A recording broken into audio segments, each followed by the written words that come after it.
Harrison's lying. You can't handle the fact that Harrison is a hero. That was always your wet dream. And you can't stand the fact that he's living it.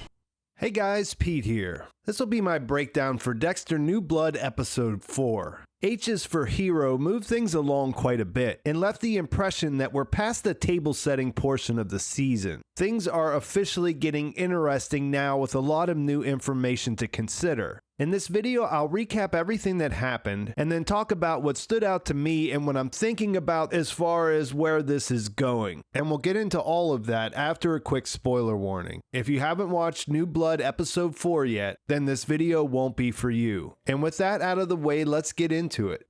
The fourth episode opens the morning after Dexter incinerated Matt's body, only to talk to Kurt, who told him that he FaceTimed with him and that he wasn't dead after all. At his cabin, Deb and Dexter are talking about why he might lie. Dex thinks maybe he's upset, he doesn't want to believe it, he's delusional. And Deb thinks maybe he doesn't trust the cops and he wants to take things into his own hands. She points out how enraged he looked whenever he saw the video that someone else was out in the woods, and says that he probably thinks that Johnny Bullhorn, one of the Seneca tribe members, murdered Matt for shooting the deer, and that Angela is protecting him.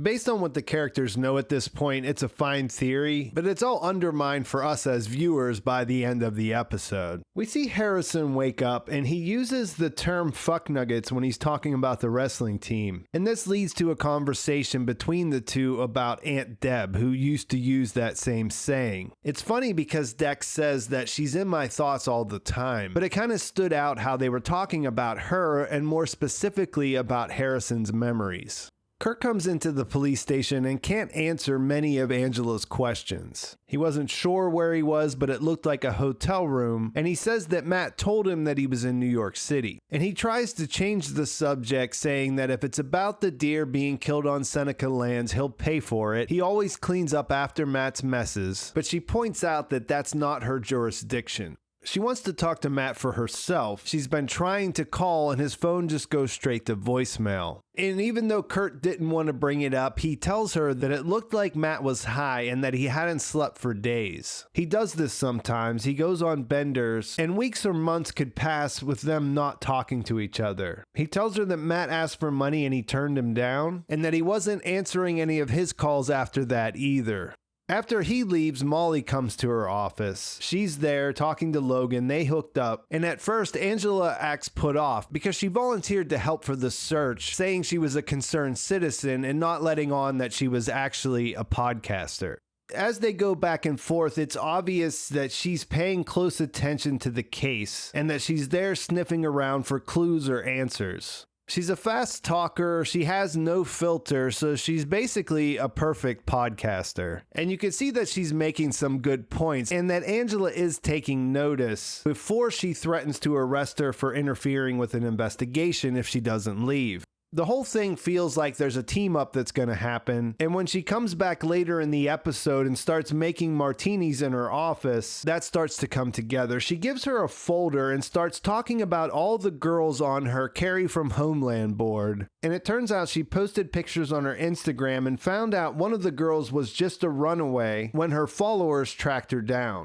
Other ones she posted didn't get any leads at all, which means they're really missing and that no one's looking for them except for Angela. She wants to know what her theory is because she knows she has one. Here we get part of the explanation of who Iris was. It was her best friend in high school who disappeared, and everyone in town just said that she ran away. No one looked for her at all, so when Angela became a cop, she promised herself that she'd be different. She started collecting these women's stories and says that she knows in her gut that something's happening here. And when Molly throws it out there that they should form an alliance, Angela says, if you want to help me shed light on these girls, I'll take it. Initially, Angela didn't care much about what Molly said about Matt, but she did care about what Kurt said, and she told Logan to run Matt's cards again because he said that he's staying in New York City in a hotel. There should be some evidence of that somewhere.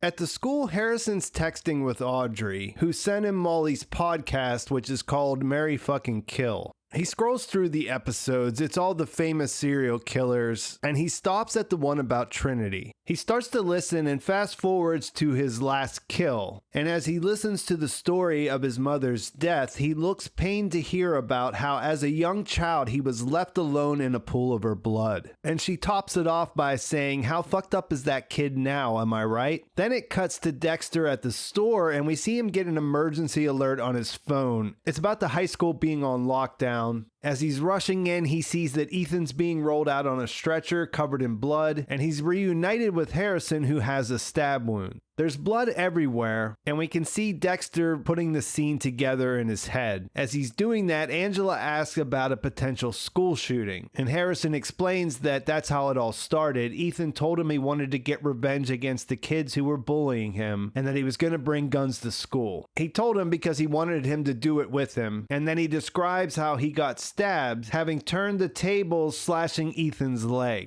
He sounds sincere, but it feels suspicious. He's worried that Ethan might die, and he goes on to tell them that the knife came out of his backpack. When Logan goes and looks inside, he finds all those drawings, which seem to back up Harrison's story. When Dexter asks him how he's doing at home, he says that he's messed up, and he asks for advice on how to deal with it. And Dexter really doesn't do anything to help. He's kind of speechless, and it's awkward, and Harrison just ends up brushing it off, saying that he's fine. After he leaves, Deb comes in, saying that his son's not like him and that's going to make it hard for them to have a relationship. When Dexter's helping him with the wound the next morning, he starts asking some questions. Harrison immediately gets defensive, and Dexter tries to brush that off by saying, "Sorry, it's just my old forensics brain is kicking in." In his defensiveness, Harrison gets angry and goes outside, and Dexter tells Deb that the stab wound doesn't match the story. Something's definitely off, and she stands up for him, saying that he's normal and sometimes details get mixed up. It's a high-intensity situation. And when Dexter says that he hopes that she's right, she asks the question, "Do you?" Harrison goes to the hospital where he talks to Ethan's parents. He's still sedated. He definitely would have died if the paramedics hadn't gotten there fast enough. And his parents are angry. They're in a bad situation all the way around. His father does tell Harrison that they appreciate what he did because it could have been a lot worse, but they never want to see him again. And when he hears that, and you see him going through it in his mind, he looks absolutely crazy. Dexter goes to the police station trying to get more details about the investigation. While he's talking to Angela, Audrey hears that she was an intended victim and comes into the room. And that leads to her taking a picture of his kill list and the drawing where he crossed out several students while they aren't looking. Then he goes back to the crime scene. He tells Deb that the stab wound and blood spatter don't match up with his story, and she maintains her position of trying to back Harrison up. He reenacts the situation, and what you see there is that Ethan was trying to get away, and Harrison attacked him from behind. Then he stabbed himself to sell us on this story, making it look like he planned the whole thing. Why would Harrison slash Ethan first is the question. Dexter answers he wanted to know what it felt like. It's almost like Ethan fit the code. The next morning, after Harrison tells him that he wants to get back into a routine, Kurt shows up and he says that he wants to show his appreciation to Iron Lake's hero. It's kind of strange. He gives him a drone, which he would have seen him flying the one the police had outside the cabin the other morning, so I guess he picked up on that. And after Harrison leaves, Kurt tells Dexter that it must be nice having a hero for a son. He says how Matt was the opposite, how he wished he would have done things differently, and they get into a whole conversation where the boat accident gets brought up. All of this leads to Kurt saying that you'll see, if Harrison ever does something wrong, it'll be hard not to feel responsible for it. After he leaves, Dexter thinks that he was fishing and that he just nibbled. At the station, he finds out that the police aren't bringing charges against Harrison. It's been ruled self-defense no matter what Ethan tried to claim. It turns out that after he woke up, he swore that he never stabbed Harrison. So she suggests that he might want to get a lawyer for a civil case against Ethan, but he's not interested, and she says she doesn't know if she could be so compassionate in his situation. And after looking at the photographs of Ethan's injury, Dexter comes to the conclusion that Harrison had his own knife.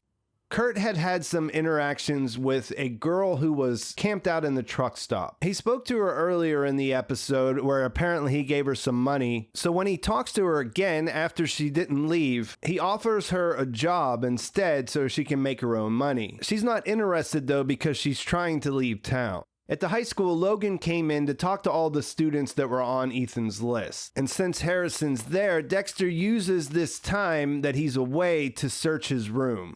He eventually gets up to talk to the other students after they applaud him for stopping Ethan. He points out how they had picked on him and beat him up for years. He says, I know we're all victims, but everyone's calling Ethan a psycho or a monster, but he was also a victim. And his point is that everyone has two sides to them, a little bit hero and a little bit monster. It's all about what side wins out at the end. And for where we're at right now, he's definitely talking about himself, right? We see Audrey watching him and it looks like she's definitely in love. And while that's going on, we see Kurt drive the girl who was in his truck stop to the cabin where the other one was. And at the same time, in a hollowed out old flashlight, Dexter discovers Harrison's knife. It's a straight razor, exactly like the one Trinity used to kill his mother, Rita. And this leads to Deb saying that he was born in blood. And to that, Dex responds, he has my dark passenger. And as he looks at the knife and he absorbs this information, it looks like he's relieved about it. And that's where we're at.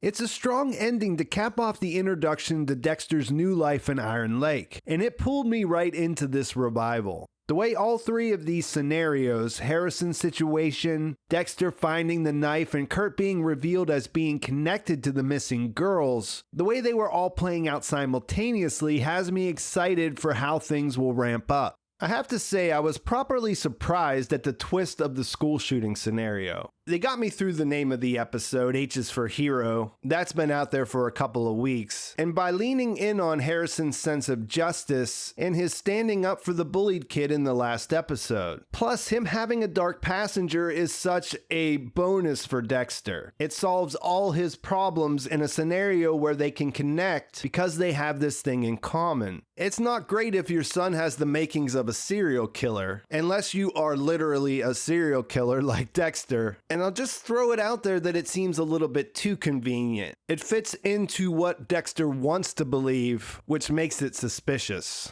On the one hand, Harrison did a pretty good job of lying about what happened to the cops. He knew the drawings were in Ethan's bag and that those would go a long way towards backing up his story. On the other, the slashing looked impulsive and not well staged if there were any real investigation into what happened. So the lying and the thinking on his feet and using that scenario to cover up what he did, he looks pretty solid in that regard. And he did see all these drawings before, which means that it could have been premeditated. However, they showed him listening to the podcast just before this, which reinforced the idea that he should be a messed up person. Molly laid it right out there, and that probably set him off. Then you have the fact that he does own a straight razor that looks exactly like the one that killed his mother. So overall, I would say that they did a pretty good job of stoking up the fire for either side of this idea that you're on. Is he already a killer? Is he like his dad? Is there no hope for him? Or did he just flip out?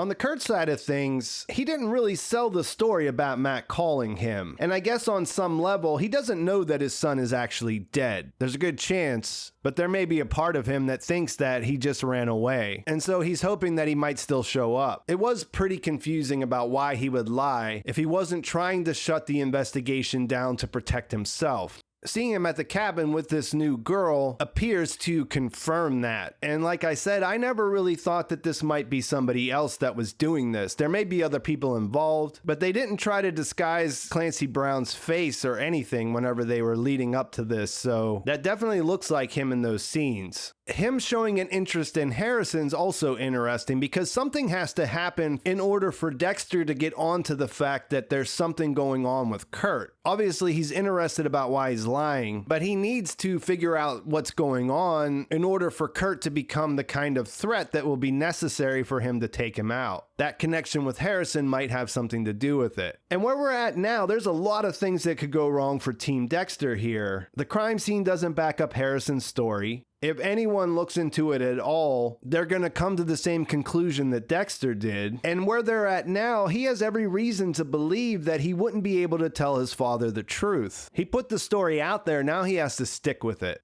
Then we also still have Dexter on those thermal images, and he lives really close to the crime scene where Matt's blood was found. The burning of the body at the public incinerator felt a little too convenient when that went down, and I wouldn't be surprised if that comes back up again. I think what I'll do this week is follow up with another video in a few days and start discussing the theories that are out there now that we have a lot more information to work with. Most of what's been out there so far has been gut level reactions and guesses, but now I think it's more interesting. So I'll break down the new promo trailer for the next episode and look at where this limited series might be heading in the last 6 episodes.